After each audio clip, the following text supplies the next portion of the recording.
Kesi hiyo iliendelea kuendeshwa katika mahakama hiyo ya wilaya ya Buhigwe, na mnamo tarehe 16 mwezi wa 12 2024 mtuhumiwa Neema Fredrick Moshi alikutwa na hatia ya kutenda makosa manne na kuhukumiwa adhabu zifuatazo. Kosa la kwanza ambalo alikutwa nalo lilikuwa ni la kujifanya Grace Fredrick Moshi kinyume na kifungu cha 369(1)(a) na 35 cha sheria ya kanuni ya adhabu, na katika kosa hili alifungwa miaka 2. Tukumbuke kwamba jina lake yeye ni Neema, lakini yeye akajifanya kuwa Grace.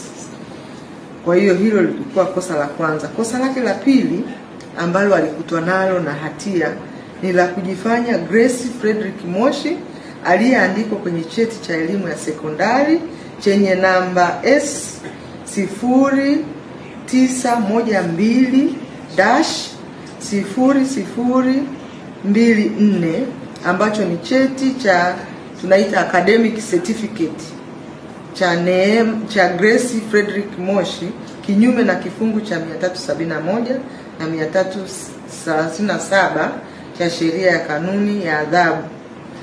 Katika kosa hili alihukumiwa kifungo cha miaka 7. Kosa la tatu ambalo alikutwa nalo la kujifanya Grace Fredrick Moshi ambaye ameandikwa kwenye cheti cha kumaliza elimu ya sekondari, yani living certificate, iliyotolewa na shule ya sekondari Bongwe. Katika living certificate hii yeye akawa anaitumia akisema, akipapoti, akieleza kwamba yeye ni Grace Fredrick Moshi na kwamba hicho cheti ni cha kwake. Katika kosa hili alifungwa kifungo cha miaka 7.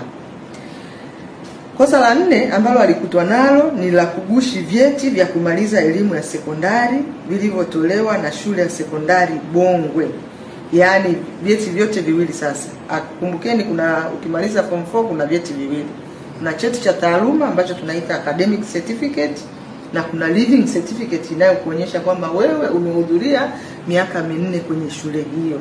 Kwa vyeti vyote hivi viwili vilikuwa na majina ya Grace Fredrick Moshi, lakini yeye ni Neema akawa anavitumia akisema kwamba yeye sasa ndiyo Grace Fredrick Moshi. Katika kosa hili sasa la 4 la kugushi vyeti vyote viwili, alichofanya aliondoa na picha iliyokuwa imewekwa kwenye hivyo vyeti na akaweka picha yake.